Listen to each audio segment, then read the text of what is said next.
In a small village surrounded by dense forests, there was an abandoned house known to everyone as the House of Silence.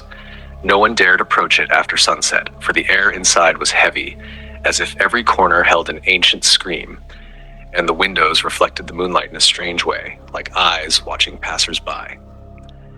The trees surrounding the house swayed with the wind, as if trying to push any intruder away, while the fallen leaves on the ground rustled eerily. On a dark night, a curious young man named Sammer dared to challenge the stories and entered the house alone. Every step on the old wooden floors produced a loud creak that echoed through the place, and the air inside was unnaturally cold.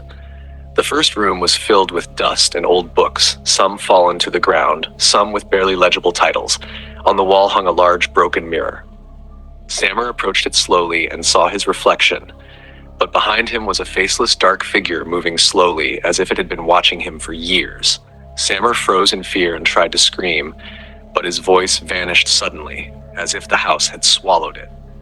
The next day, no one saw him. His friend Lila, who didn't believe in superstitions, felt worried and decided to search for him. She entered the house after sunset, carrying a small flashlight, while the forest around her swayed with the wind as if warning her not to enter.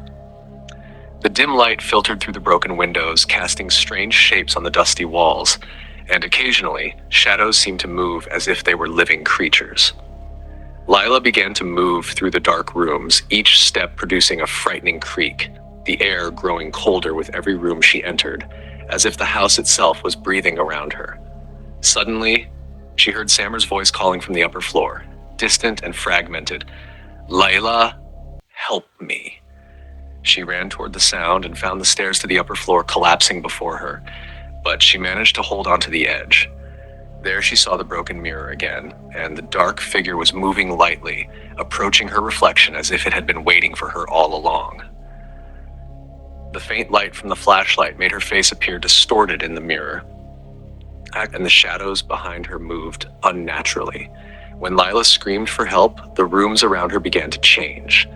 The walls stretched as if breathing, doors vanished, and the sounds of invisible footsteps followed her in every corner. Sammer's shadow appeared on the floor, unnaturally elongated, as if asking her to reach for him. She tried to escape, but the doors suddenly slammed shut, and the house began to whisper, "You will not leave. Anyone who enters the House of Silence becomes one of us." Lila saw footprints moving on their own across the floor, intersecting, retreating, and then returning. The whispers spoke strange names, as if revealing ancient secrets to anyone who entered the house. Every step she took was heavy, every breath difficult, as if the house was draining her energy. In a small room on the upper floor, Lila found an old wooden chest. When she opened it, she discovered a collection of old letters and photos of people who had entered this house over the years. Everyone had disappeared, and each photo showed expressions of pure terror. When she reached out to take one of the photos, the dark shadow suddenly lunged toward her, and Sammer's screams rose. "Run! It doesn't want us to leave." Lila ran toward the windows, but she discovered that each window led to a different part of the house, as if it were an endless maze. Suddenly, all sounds vanished, leaving Lila alone in the darkness, the house silent except for distant whispers she could not comprehend. Then her reflection appeared in the mirror, not alone. Behind her stood the dark figure, smiling unnaturally without a face, whispering in a chilling, faint voice, "Now, you are one of us."